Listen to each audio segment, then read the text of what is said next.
Hi all ಎಲ್ರಿಗೂ welcome back to my YouTube channel. ಎಲ್ಲರೂ ಹೇಗಿದ್ದೀರಾ? ಎಲ್ಲರೂ ಕೂಡ ಚೆನ್ನಾಗಿದ್ದೀರಾ ಅಂತ ಅನ್ಕೋತೀನಿ. ನಾನು ಕೂಡ ತುಂಬ ಚೆನ್ನಾಗಿದ್ದೀನಿ.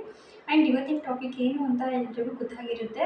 ಯಾಕೆ ನಾನು ಇತ್ತೀಚೆಗೆ ಪಾಪು ಬಗ್ಗೆನೇ ಜಾಸ್ತಿ ವಿಡಿಯೋ ಮಾಡ್ತಾ ಇದ್ದೀನಿ ಅಂತ ಅಂದರೆ, ನಂದು ಕೂಡ ಫಸ್ಟ್ ಪಾಪು ಆಗಿರೋದ್ರಿಂದ ಕೆಲವು ಚಿಕ್ಕ ಪುಟ್ಟ ಅನುಭವಗಳು ಆಗ್ತಾ ಇರುತ್ತೆ. ಒಂದು ಟೈಮ್ ನಾವು ಅಂದ್ಕೊಂಡಿರೋದೇ ಬೇರೆ ಥರ ಆಗಿರುತ್ತೆ, ನಾವು ಅಂದ್ಕೊಳ್ಳೋದೇ ಒಂಥರ ಆಗದೆ ಬೇರೆ ಥರ ಆಗಿರುತ್ತೆ. ಸೊ ಅದು ಏನು ಅಂತ ಅರ್ಥ ಮಾಡ್ಕೊಳ್ಳೋಕ್ಕೆ ತುಂಬ ಟೈಮ್ ಬೇಕಾಗುತ್ತೆ ಪಾಪುಗಳ ಬಗ್ಗೆನೇ. ಆಗ ನನಗೆ ಆಗಿರೋ ಕೆಲವೊಂದು ಚಿಕ್ಕ ಪುಟ್ಟ ಅನುಭವಗಳು ಆಗಲಿ ಅಥವಾ ಯೂಸ್ಫುಲ್ ಟಿಪ್ಸ್ ಅಂದರೆ, ಇವಾಗ ಯಾರೂ ಇಲ್ಲ ಪಾಪುನ 2 ಇಯರ್ಸ್ ಒಳಗಡೆ 1 ವರ್ಷದ 1.5 ವರ್ಷ ಪಾಪುನ ಎಲ್ಲ ಯಾರೆಲ್ಲ ಮ್ಯಾನೇಜ್ ಮಾಡ್ತಾ ಇದ್ದೀರಲ್ಲ ಅವ್ರಿಗೆ ನನ್ನ ಟಿಪ್ಸ್ ಯೂಸ್ ಆಗಲಿ ಅಂತ ಅಷ್ಟೇ, ಮತ್ತೇನೂ ಇಲ್ಲ. ದಯವಿಟ್ಟು ಇಷ್ಟ ಆದರೆ ಕೊನೆ ತನಕ ವೀಡಿಯೋ ನೋಡಿ. ಆ್ಯಂಡ್ ಹೀಗೆ ಯಾವಾಗಲೂ ಸಪೋರ್ಟ್ ಮಾಡಿ ಅಂತ ಕೇಳ್ಕೊತೀನಿ. ಆ್ಯಂಡ್ ಲೇಟ್ ಮಾಡೋದು ಬೇಡ, ಸ್ಟಾರ್ಟ್ ಮಾಡೋಣ ಬನ್ನಿ. ಪಾಪ ಬಗ್ಗೆ ಮೇಯ್ನಾಗಿ ನಾವೇನು ಅಂತಲೂ ಅರ್ಥ ಮಾಡ್ಕೊಳ್ಳೋಕ್ಕೆ ತುಂಬ ತುಂಬ ಟೈಮ್ ಆಗುತ್ತೆ. ಪಾಪಗೆ ಏನಾಗ್ತಾಯಿದೆ ಅಂತ ಅರ್ಥ ಮಾಡ್ಕೊಳ್ಳೋಕ್ಕೆ ಟೈಮ್ ಬೇಕಾಗುತ್ತೆ. ಅಶ್ವಿಂದ ಆಡ್ತಾ ಇದ್ದಾರಾ, ನೋವಿಂದ ಆಡ್ತಾ ಇದ್ದಾರಾ, ಅಥವಾ ಯಾವ ಥರ ಪ್ರಾಬ್ಲಮ್ ಆಗಿ ಆಡ್ತಾ ಇದ್ದಾರೆ ಅಂತ ನಿಜವಾಗ್ಲೂ ಗೊತ್ತಾಗಲ್ಲ. ತುಂಬಾ ಟೈಮ್ ತೊಗೊಳುತ್ತೆ. ನಾವೇನು ಅಂದ್ಕೊಂಡಿರ್ತೀವಿ, ಬಟ್ ಪಾಪುಗೆ ಬೇರೆಯೇ ನೋವಾಗ್ತಾ ಇರುತ್ತೆ. ಸೊ ಡಾಕ್ಟ್ರ್ ಕನ್ಸಲ್ಟ್ ಮಾಡಿದ್ರೇ ಗೊತ್ತಾಗುತ್ತೆ ಅವ್ರಿಗೆ ಏನಾಗಿದೆ ಅಂತ. ಆ್ಯಂಡ್ ಕೆಲವೊಂದು ಟೈಮ್ ಅವ್ರಿಗೇನೂ ಆಗಿರಲ್ಲ. ಕೆಲವೊಂದು ಟೈಮ್ ಅದೇನು ಈ ಮಂತಲ್ಲಿ ಹಿಂಗೆ ಮಾಡ್ತಾರೆ, ಆ ಮಂತಲ್ಲಿ ಹಂಗೆ ದೊಡ್ಡವ್ರು ಹೇಳ್ತಾರೆ. ಸೊ ಆ ಥರ ಎಲ್ಲ ಆಗ್ತಾಯಿರುತ್ತೆ. ಆ್ಯಂಡ್ ಮೋಸ್ಟ್ ಇಂಪಾರ್ಟೆಂಟ್ಲಿ ಒಂದು ಥಿಂಗ್ ಏನಪ್ಪ ಅಂದರೆ, ನಾನು ಮಾತಾಡೋ ಟಾಪಿಕ್ ಇವತ್ತು ತುಂಬ ಇಷ್ಟಪಟ್ಟು ಮಾತಾಡ್ತಾ ಇರೋ ಇವತ್ತು ಮೇನ್ ಪಾಯಿಂಟ್ ಅಂದರೆ ಏನಪ್ಪ ಅಂದರೆ, ಪಾಪು ಇವಾಗ ತುಂಬ ಮನೇಲಿದ್ದು ಒಬ್ಬರೇ ನೋಡ್ಕೊಳ್ಳೋರು. ಮನೇಲಿ ಪಾಪು ಚಿಕ್ಕ ಮಕ್ಕಳನ್ನ ಬರೀ ಪೇರೆಂಟ್ಸು ಮಾತ್ರ, ಪಾಪು ಮಾತ್ರ ಯಾರು ಇರ್ತಾರಲ್ಲ, ಸೊ ಅವ್ರಿಗೆ ಇದು ಯೂಸ್ ಆಗಲಿ ಅಂತ ನಾನು ಅಷ್ಟೇ. ಇವಾಗ ಅಮ್ಮಮ್ಮ ಡ್ಯಾಡಿ ಎಲ್ಲ ಅಂದರೆ ಪಾಪುದು ಸರಿ ಒಬ್ಬರು ಅಪ್ಪ ಅಮ್ಮ ಈ ಥರ ಇದ್ದಾಗ ಮಾತ್ರ ನಮಗೆ ಸ್ವಲ್ಪ ಕಷ್ಟ ಆಗಲ್ಲ. ಮನೆಯಲ್ಲಿ ಬೇರೆ ಯಾರಾದರೂ ಇದ್ದರೆ ನಮ್ಗೆ ಕಷ್ಟ ಆಗಲ್ಲ.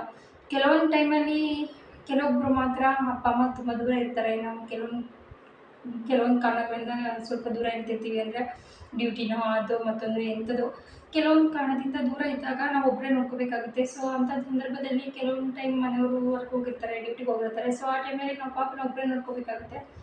ಅಂಥವ್ರಿಗೆ ಇದು ಹೆಲ್ಪ್ ಆಗಲಿ ಅಂತ ಅಷ್ಟೇ, ಮತ್ತೇನಿಲ್ಲ. ಸೊ ಯಾಕಂದರೆ ಪ್ರೆಸೆಂಟ್ ನನ್ನ ಸಿಚುವೇಶನ್ ಕೂಡ ಅದೇ ಇತ್ತು.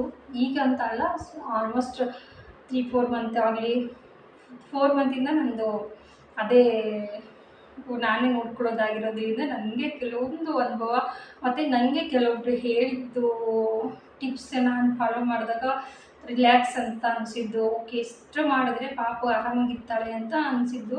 ಆ್ಯಂಡ್ ನನಗೂ ಕೂಡ ತುಂಬ ಟೆನ್ಷನ್ ಆಗೋಲ್ಲ ಅಂತ ಅಂದ್ಕೊಂಡು ನಾನು ಅವ್ರ ಟಿಪ್ಸ್ನ ಫಾಲೋ ಮಾಡಿದಾಗ ನನಗೆ ಸ್ವಲ್ಪ ಬೆಟರ್ ಫೀಲ್ ಆಗಿದೆ. ಸೊ ಅವ್ರಿಗೆಲ್ಲ ಇದು ಹೆಲ್ಪ್ ಆಗಲಿ ಅಂತ. ಓಕೆ, ತುಂಬ ಒಳ್ಳೆಯದು. ಫಸ್ಟು ಪಾಪು ತುಂಬ ಅಳ್ತಾ ಇದೆ, ಯಾಕೆ ಈ ಥರ ಮಾಡ್ತಾಳೆ ಅಂತ ಕೆಲವೊಂದು ಟೈಮ್ ಚೆನ್ನಾಗಿರ್ತಾಳೆ. ಆಲ್ಮೋಸ್ಟ್ ಹಾಸ್ಪಿಟಲ್ ಎಲ್ಲ ತೋರಿಸ್ಕೊಂಡ್ಬಂದ್ರೆ ಆದ್ರೂ ಕೂಡ ಕೆಲವೊಂದು ಟೈಮ್ ಅಳ್ತಾ ಇದ್ದಾಗ ನಾವು ಏನು ಮಾಡಬೇಕು ಅಂದರೆ, ಪಾಪು ಕಡೆ ಫುಲ್ ಟೈಮ್ ಕೊಟ್ಬಿಡಬೇಕು. ನಾವು ಕೆಲಸ ಮತ್ತೊಂದು ಮತ್ತೊಂದು ಅಂತ ತಲೆ ಕೆಡಿಸ್ಕೋಕೆ ಹೋಗ್ಬಾರ್ದು. ಪಾಪು ಎಚ್ಚರ ಇದ್ದಾಗ ಬರೀ ಪಾಪು ಬಗ್ಗೆ ಮಾತ್ರ ನಾವು ತಲೆ ಕೆಡಿಸ್ಕೋಬೇಕು. ಅದು ತೊಳಿಬೇಕು, ಇದು ತೊಳಿಬೇಕು, ಕ್ಲೀನ್ ಮಾಡಬೇಕು, ಆ ಥರ ಈ ಥರ ಎಲ್ಲ ನಾವು ತಲೆ ಕೆಡಿಸ್ಕೋಕೆ ಹೋಗಬಾರ್ದು. ಪಾಪು ಇದ್ದಾಗ ತಾಳ್ಮೆ ಮೇನ್ ಇಂಪಾರ್ಟೆಂಟ್ ಏನಪ್ಪ ಅಂದರೆ, ನಮಗೆ ತಾಳ್ಮೆ ತುಂಬ ಬೇಕಾಗುತ್ತೆ. ಈಗ ಪಾಪು ನಮ್ಮ ಮನೇಲಿದ್ದು ಒಬ್ಬರೇ ನೋಡ್ಕೋತಾರಲ್ಲ, ಅವ್ರಿಗೆ ತಾಳ್ಮೆ ಇರುತ್ತಲ್ಲ, ಅಷ್ಟೇ ನಮಗೂ ಕೂಡ ತುಂಬ ಬೇಜಾರಾಗೋದಾಗಲಿ ಈ ಥರ ಎಲ್ಲ ಆಗಲ್ಲ. ಎಷ್ಟು ತಾಳ್ಮೆಯಿಂದ ಇರ್ತೀವೋ ಅಷ್ಟು ನಮಗೂ ಕೂಡ ನೆಮ್ಮದಿ ಇರುತ್ತೆ, ಪಾಪು ಕೂಡ ಆರಾಮಾಗಿರುತ್ತೆ ಅಂತ ನನಗನ್ಸುತ್ತೆ. ನಾವು ಯಾವಾಗ ಪಾಪು ಅಳ್ತಾ ಇದೆ, ಯಾವಾಗಲೂ ಹಿಂಗೆ ಮಾಡ್ತಾರೆ, ನಾನು ಇನ್ನೂ ಅದು ಮಾಡಬೇಕು, ಇನ್ನೂ ಇದು ಮಾಡಬೇಕು, ತುಂಬ ಮೈಂಡಲ್ಲಿ ಫಿಕ್ಸ್ ಮಾಡ್ಕೊಂಡಿರ್ತೀವಿ. ಪಾಪು ಅಳ್ತಾ ಇದೆ, ಏನು ಮಾಡೋದು, ಕೆಲಸ ಆಗಿಲ್ಲ, ಆ ಥರ ಈ ಥರ ಅಂತ. ಚಿಕ್ಕ ಮಕ್ಕಳು ಅವ್ರಿಗೇನು ಗೊತ್ತಾಗಲ್ಲ. ನಾವು ಅಷ್ಟು ಕೆಲಸ ಅಷ್ಟೇ ಬಿದ್ದಿರಲಿ, ಏನೂ ಮಾಡೋಕ್ಕಾಗಲ್ಲ. ಮನೇಲಂತೂ ಯಾರೂ ಮಾಡೋರು ಇರಲ್ಲ, ಮತ್ತು ಕೇಳೋರು ಇರಲ್ಲ, ಯಾಕೆ ನೀನು ಇದು ಕೆಲಸ ಮಾಡಿಲ್ಲ ಅಂತ. ನಾನು ಫಸ್ಟ್ ಏನು ಮಾಡಬೇಕಂದ್ರೆ, ಪಾಪುಗೆ ಟೈಮ್ ಕೊಟ್ಬಿಡ್ಬೇಕು. ಅದು ಎತ್ತ ಹಂಗೆ ಬಿದ್ದುಬಿಡಲಿ, 1 ಅವರ್ ಎದ್ದವರು ಪಾಪು ಮಲಗುತ್ತಲ್ಲ, ಅದೇ ಟೈಮಲ್ಲಿ ನಾವು ಕ್ಲೀನಾಗಿ ಮಾಡ್ಕೊಂಬಿಡೋಣ. ಅಲ್ಲಿ ತನಕ ಪಾಪು ಅಳ್ತಾ ಇದೆ ಅಂತ ಏನೋ ಅವಕ್ಕೆ ಟೈಮ್ ಬೇಕಾಗುತ್ತೆ. ಕೆಲವೊಂದು ಟೈಮ್ ಪಾಪುಗಳ ಜೊತೆ ನಾವು ಇದ್ದಾಗ ಅವಕ್ಕೂ ಕೂಡ ಖುಷಿಯಾಗುತ್ತೆ. ಬಟ್ ಅದೊಂಥರ ಫೀಲಿಂಗ್ಸ್ ಇರುತ್ತೆ ಅವಕ್ಕೆ ನಾವು ಇರೋಕ್ಕಾಗಲ್ಲ. ಸೊ ಅಂಥ ಟೈಮಲ್ಲಿ ನಾವು ಆ ಥರದ್ದೆಲ್ಲ ಪಾಪು ಅಳ್ತಾ ಇರಬೇಕಾದ್ರೆ, ಅಕಸ್ಮಾತ್ ಪಾಪು ಅಳದೇ ಇರಲಿ, ಬೇರೆ ಟೈಮಲ್ಲಿ ಆದ್ರೂ ಪಾಪುಗೆ ಬಿಟ್ಟು ಅದಕ್ಕೆ ಹಾಗಾಗಿ ಬಿಟ್ಬಿಟ್ಟು ನಾವು ಕೆಲಸದ ಬಗ್ಗೆ ತಲೆ ಕೆಡಿಸ್ಕೋಬಾರ್ದು. ಕೆಲವೊಂದು ಟೈಮ್ ಪಾಪುಗಳು ದೊಡ್ಡೋರು ಅಂದರೆ ಆಲ್ಮೋಸ್ಟ್ ನಡೀತಾ ಇರ್ತಾರೆ. 1-2 ಇಯರ್ಸ್ ನಿಯರ್ ಹತ್ತತ್ರ ಇರೋ ಪಾಪುಗಳು ಚೆನ್ನಾಗಿರ್ತವೆ, ಊಟ ಅಂತ ತಿಂತವೆ, ಆದರೂ ಫೋನ್ ನೋಡ್ತಾ ಆದ್ರೂ ಅಮ್ಮ ಅಮ್ಮ ಅಮ್ಮ ಅಂತ ಈ ಥರ ಕೆಲವೊಂದು ಗಲಾಟೆ ಮಾಡ್ತಾಯಿರ್ತಾರೆ. ಅಂಥ ಟೈಮಲ್ಲೂ ಕೂಡ ನಾವು ಅವ್ರ ಜೊತೆನೇ ಕೂತ್ಕೊಂಡು ಟೈಮ್ ವೇಸ್ಟ್ ಆದರೂ ಪರವಾಗಿಲ್ಲ, ಸಾಯಂಕಾಲ ತನಕ ಆಗಲಿ ಕೆಲಸ ಸಿಗ್ತೇ ಇಲ್ಲ, ಅವ್ರಿಗೆ ಟೈಮ್ ಕೊಡಬೇಕು ನಾವು. ಮತ್ತು ನಮಗೆ ಅವ್ರು ಬಂದುಬಿಟ್ಟು ಇರಿಟೇಟ್ ಮಾಡಿದಾಗ ಇದು ಕೊಡು ಅದು ಕೊಡು ಅಂತ ಯಾವುದೇ ಕಾರಣಕ್ಕೂ ಬೇಜಾರು ಮಾಡ್ಕೋಬಾರ್ದು. ಚೆನ್ನಾಗಿ ಅವ್ರ ಜೊತೆ ನಾವು ಟೈಮ್ ಸ್ಪೆಂಡ್ ಮಾಡಿದಾಗ ಅವರು ಕೂಡ ಚೆನ್ನಾಗಿ ಹ್ಯಾಪಿಯಾಗಿರ್ತಾರೆ. ಆ್ಯಂಡ್ ನಮಗೂ ಕೂಡ ಇಂಥ ಇವಾಗ ತುಂಬ ಕೆಲವೊಂದು ಮಕ್ಕಳು ರೀಸೆಂಟಾಗಿ ಆದಾಗ ಕೆಲವೊಂದು ಬೆಳೀತಾ ಬೆಳೀತಾ ನಮಗೆ ತುಂಬ ಟೆನ್ಷನ್ ಆಗಿಬಿಡುತ್ತೆ. ಏನಪ್ಪ ಏನೇನು ಅಂತ ಸ್ಟ್ರೆಸ್ ಆಗಿಬಿಡುತ್ತೆ. ಸೊ ಅಂಥ ಟೈಮಲ್ಲಿ ಅದು ಆಗೋಕ್ಕೆ ಮೇನ್ ಕಾರಣ ಅಂದರೆ ನಾವು ತುಂಬ ಮೈಂಡಲ್ಲಿ ತುಂಬ ಆ ಕೆಲಸ ಆಗಿಲ್ಲ, ಈ ಕೆಲಸ ಆಗಿಲ್ಲ, ಅದು ಮಾಡಬೇಕು ಇದು ಮಾಡಬೇಕು ಆ ಥರ ಇರುತ್ತೆ. ಮೇನ್ ಇಂಪಾರ್ಟೆಂಟ್ಲಿ ನಮಗೆ ತಾಳ್ಮೆ ತುಂಬ ಇರಬೇಕು. ಅಂದರೆ ಪಾಪಗೆ ನಾವು ಫಸ್ಟು ಟೈಮ್ ಕೊಟ್ಬಿಟ್ಟು ಅವ್ರಿಗೆ ಏನು ಬೇಕು ಬೇಡ ಎಲ್ಲನ ತಿಳ್ಕೊಂಡು ನಂತರ ನಾವು ನಮ್ಮ ಕೆಲಸ ಮುಗಿಸ್ಕೊಂಡ್ರೆ ಬೆಟರ್ ಅನಿಸುತ್ತೆ. ಅವ್ರು ಅರ್ಥ ಇರಬೇಕಾದ್ರೆ ಅವರು ನಾವೇ ಇರಬೇಕು ಅಂತ ಇಷ್ಟಪಡುವಾಗ ನಾವು ಅವ್ರಿಗೆ ಮಾತ್ರ ಟೈಮ್ ಕೊಡಬೇಕು ಅಂತ ನನಗೆ ಅನಿಸಿದ್ದು. ನನಗೂ ಕೂಡ ಇದು ಒಂದು ವಿಷಯ ಬೇರೆ ಹೇಳಿದ್ದು ಅವರು. ಆಗ ನಾನು ಆವಾಗಿಂದ ಇದನ್ನೇ ಫಾಲೋ ಮಾಡ್ತಾಯಿದ್ದೀನಿ. ಇದು ನನಗೆ ತುಂಬ ಟಿಪ್ಸು ವರ್ಕ್ ಆಗಿದೆ. ಯಾವಾಗ ಆಡ್ತಾಳೆ ಅವಳು ಸುತ್ತಲೇ ಇರ್ತೀನಿ, ಅವಳು ಎಲ್ಲಿ ಕೂತ್ಕೊತಾರೆ ಅವಳು ಏನು ಮಾಡ್ತಾಳೆ ನಾನು ಕೂಡ ಅಲ್ಲೇ ನೋಡ್ತಾ ಇರ್ತೀನಿ. ತುಂಬ ಪೋಸಿಟಿವಿಯಾಗಿ ಮನಗಿಸೋದೇ ಆಗಲಿ ಈ ಥರ ಎಲ್ಲ ಅವ್ಳಿಗೆ ಮಾಡೋದೇ ಇಲ್ಲ ನಾನು. ಅವಳು ಎಲ್ಲೇ ಇರ್ತಾಳೆ ಹಿಂದೆನೇ ನೋಡ್ತೀನಿ, ಅವಳು ನಿದ್ದೆ ಮಲಗಿದಾಗ ಮಲಗಿಸ್ತೀನಿ.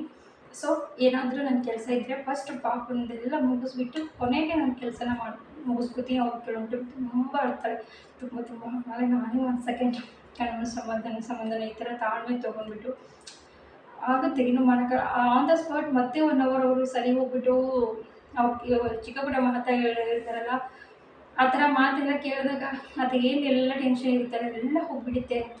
ಸೊ ನನಗೆ ತುಂಬ ಅನುಭವ ಆಗಿತ್ತು. ಹೀಗೆ ಯಾರೆಲ್ಲ ಈ ಥರ ಅನುಭವನ ಅಂದರೆ ಒಬ್ಬರೇ ಮನೇಲಿದ್ದು ಪಾಪನ ನೋಡ್ಕೊತಾ ಇದ್ದೀರಾ. ಕೆಲಸ ಬಗ್ಗೆ ಜಾಸ್ತಿ ತಲೆ ಕೆಡಿಸ್ಕೋಬೇಡಿ. ಫಸ್ಟ್ ಪಾಪುಗೆ ತಲೆ ಕೆಡಿಸ್ಕೊಡಿ. ಪಾಪು ಮಲಗಿದಾಗ ಮಾತ್ರ ನಿಮ್ಮ ಕೆಲಸನ ಮಾಡ್ಕೊಳ್ಳಿ. ಮಿಕ್ಕಿದವಳಿದ್ರೆ ಎಲ್ಲನೂ ಅಲ್ಲೇ ಬಿಟ್ಟು ಮಾಡಿ. ತುಂಬ ಟೈಮ್ ಇರುತ್ತೆ ಪಾಪು ಮಲಗಿದಾಗ, ನೈಟು ಯಾವ ಟೈಮು ಸದ್ಯಕ್ಕೆ ಅವ್ರು ಬೆಳೆಯೋ ಟೈಮು, ಇದು ಅವ್ರ ಟೈಮು. ಅವ್ರಿಗೆ ಟೈಮ್ ಕೊಟ್ಟರೆ ಅವ್ರಿಗೂ ಕೂಡ ಖುಷಿ, ಆ್ಯಂಡ್ ಅವ್ರು ಖುಷಿಯಾಗಿದ್ದರೆ ನಮಗೂ ಕೂಡ ಖುಷಿ. ಆ್ಯಂಡ್ ಈ ವಿಡಿಯೋ ಇಷ್ಟ ಆದರೂ ಪ್ಲೀಸ್ ಲೈಕ್ ಮಾಡಿ, ಹಾಗೆ ಕಮೆಂಟ್ ಮಾಡಿ. ಮತ್ತು ನೆಕ್ಸ್ಟ್ ವಿಡಿಯೋದಲ್ಲಿ ಸಿಗೋಣ. ಎಲ್ರಿಗೂ ಕೂಡ ಈ ಟಿಪ್ಸ್ ಇಷ್ಟ ಆಗಿರುತ್ತೆ ಅಂತ ಅನ್ಕೋತೀನಿ. Thank you so much. ಮತ್ತೆ ನೆಕ್ಸ್ಟ್ ವಿಡಿಯೋದಲ್ಲಿ ಸಿಗೋಣ. ಅಲ್ಲಿ ತನಕ